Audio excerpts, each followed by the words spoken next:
Good evening, ladies and gentlemen. I'm coming to you once again.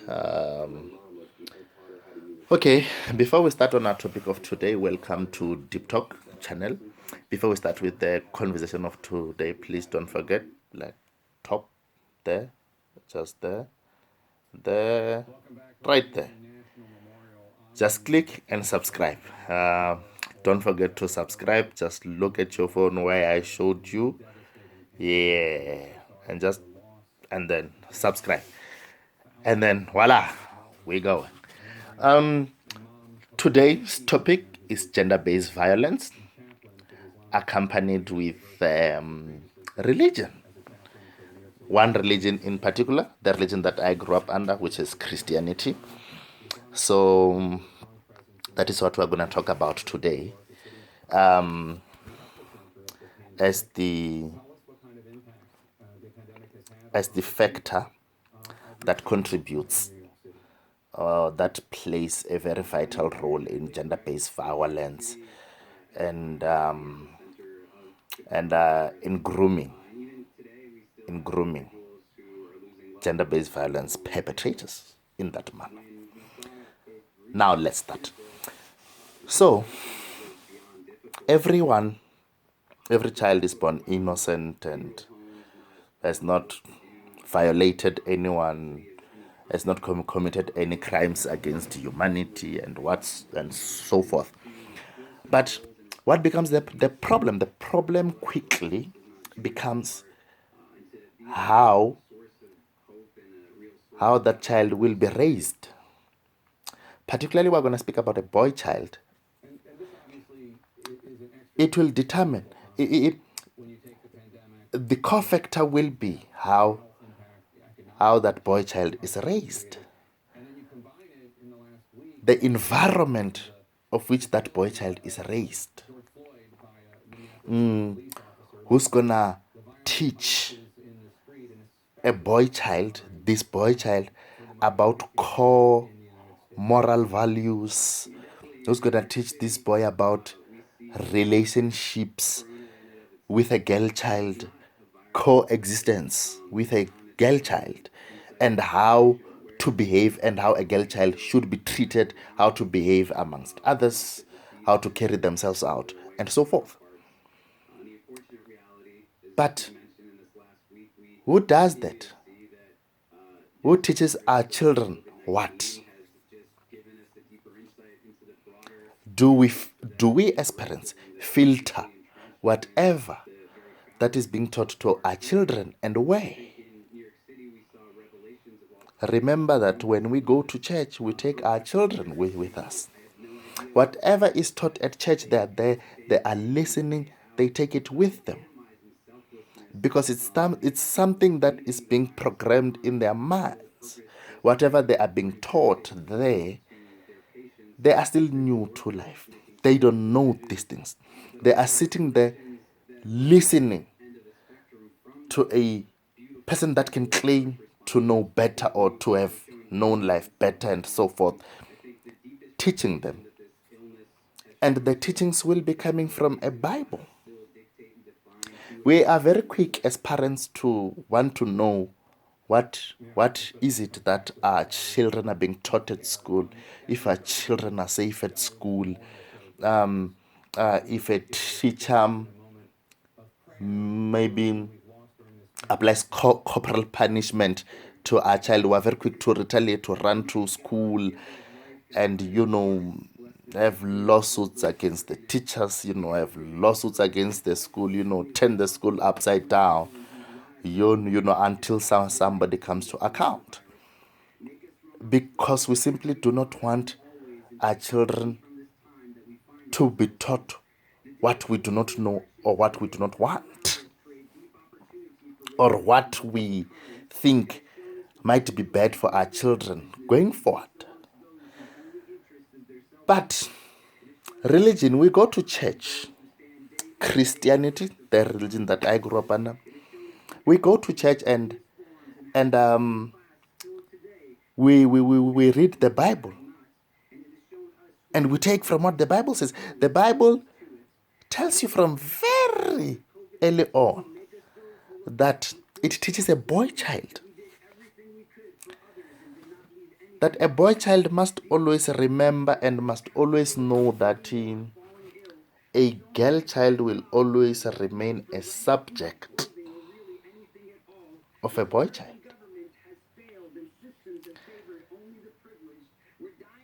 If you take it from there, moving forward, it tells you that a woman must therefore submit herself under a woman. A woman must submit herself under a man. That tells you that from that point on, that boy is being taught what are the core principles, policies, and constitution of his relationship when he gets into one. It pretty much tells you that whoever will be or will come on board to the relationship with this boy child is coming onto an already constitutionalized relationship that has policies and its principles set in place, whereby a woman or a girl child is coming to comply with those policies, which will quickly tell you that from the onset, that is not an equal partnered relationship. That is a relationship composed of a leader and a servant, a leader and a subject. Someone is the subject, someone is the leader. It becomes structured like that from the beginning. And it's not something that we're making up, it's something that is coming from the Bible. When it's structured in that manner, it simply tells you that there are certain values, certain principles, certain policies that even if it violates the rights of the girl child or the lady as a human being, she doesn't have a say. She won't say anything about it. It's already clear. As soon as she protests or she tries to bring light as to the way maybe she's been treated in their relationship, her uncomfortability in their relationship, the way that she is not enjoying, it is perceived as being rebellious. Families can be called, even pastors can be called to come and reprimand and call it back to order. In that way, she has quickly become from the onset a subject. And it's so normal that we do not call it gender-based violence at that stage. We only call it gender-based violence when a person has been killed and is in a morgue. That's when we call it gender-based violence. It's said that we will accept gender-based violence written in theory We will accept gender-based violence to be groomed. We will accept gender-based violence to be set up.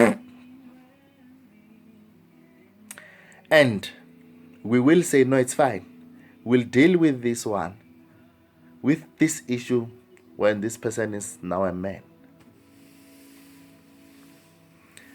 A man who does not understand anything outside of the life that you grew up in, of the life that he knows. Remember that your environment, wherever you grow up, will play 90% role of what you become. We allow it. We allow the seed of gender-based violence to be planted. We allow it to become a tree. While it has become a tree, we complain, no, this tree is bearing poisonous fruit. It's killing people, this tree. It's bearing poisonous fruit. And we try to pick all the fruit from the tree to throw away. That's how you try and marry religion, Christianity religion, with gender-based violence. Going forward, is to say that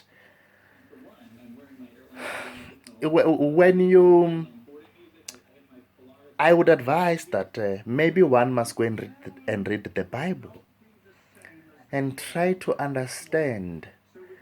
Read it. Let me advise that when you read it, don't read it religiously. Try to read it seeking understanding. Even though it is not allowed to the Christian religion for you to scrutinize, you are told whatever you're told and take it as is. But it would be very beneficial for you to try and maybe have an understanding of what really you are in. I feel that as much as you are in a certain religion, you deserve to know, not that it must be imposed on you in that direction. One might argue that the interpretation of that a boy child must remain superior or big to a woman is not the same. But that is where the problem is. A particular boy child will not perceive it as the next boy child. And where does it go from there? We can never. I see, women holding conferences, strikes, protests, seminars about gender-based violence. But my view would be that you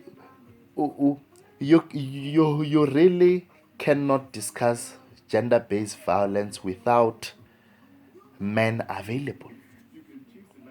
You need to get a boy child involved, because at the beginning the coexistence of a boy child with a girl child is groomed from the day they were born. And from the day they were born until this man becomes independent, he is being told, it's being imposed in his mind that no matter what a woman does, no matter what a woman is, no matter where a woman goes, that she will never ever be equal to you because you are a man. The topic will end there. They will tell you that no, why, if you further ask as to why cannot a woman be equal to a man, you will be told that because a man is the head of the family. It ends there. You make the rules, you do that. That is why we are raising we are raising a community of broken children. That's why the majority of men, some that I know personally, are intimidated by the so-called successful women. Let's get into it for 2 minutes, just for 2 minutes. What is actually intimidating men to approach successful women? Are they shy? What is it that thing that we call guavava, Lacoste? It's not that. It's the fact of that. You know very well that with the structure or what religion has told you, you start to realize it even as a man when you are grown, or whatever it is that you're doing is inhumane. That is why your Bible will quickly tell you that a man is the one that provides in the house. Men are fearful. This type of men that I'm talking about are fearful of women who earn more than they do, because they know that they are abusively holding. They are abusively holding those submissive women down financially. That's why we had a topic with one of my friends. They will even tell you that no, a successful woman is disrespectful. It's considered disrespect because she wants to be equal in the relationship. She wants to be an equal, not a subject. Is that too much to ask for? After all, aren't we all human beings? If alcohol is nice, I want to drink it. Why is it not nice for a lady? What is nice for me? Why is it not nice for the next human being? What makes her less human? What makes her not to enjoy? There, I just have. I feel like time is. You see, the hate portrayed, the hate and resentment portrayed by the author of the Bible, it shows you even from the first chapters of the Bible when it is said that a woman conspired with a snake against God. A woman was given that she's gonna be in pain through her labor, everything sicked to hurt, everything sicked to show a woman as a devil.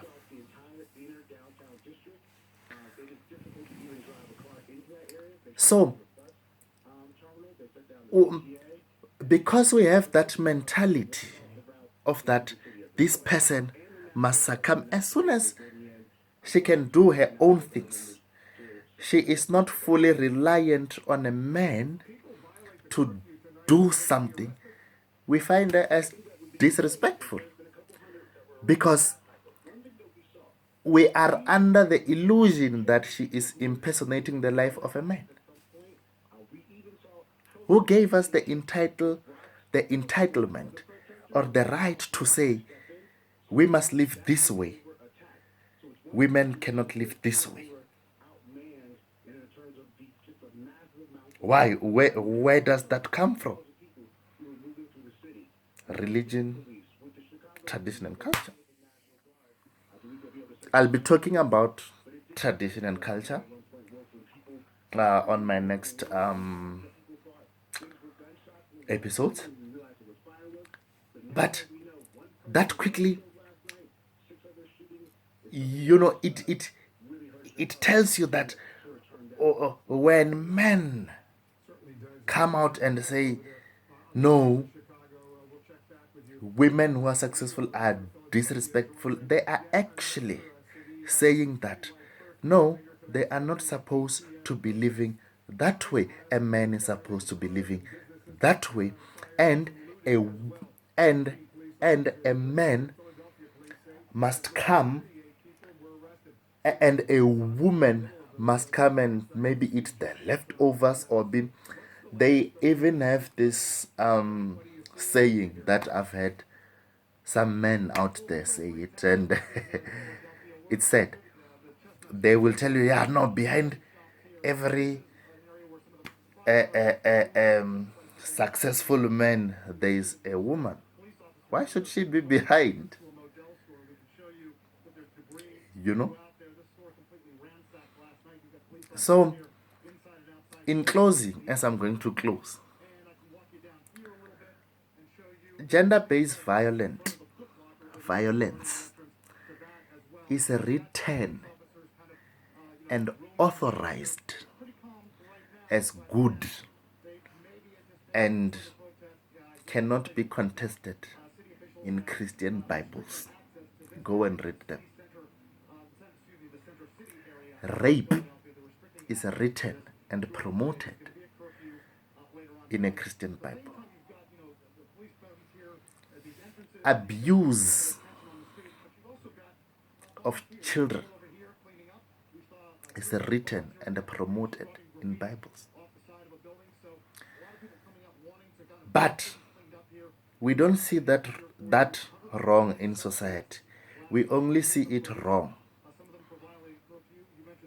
when a body of a child has been found or a body of a woman has been found.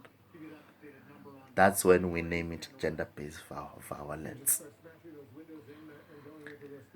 When it is still in the theoretical concept in the Bible, where it's being taught to people who are going to live it, where it's being taught to trainees who are going to become professionals, we say it's moral ethics, it's a religion, it's the right to religion.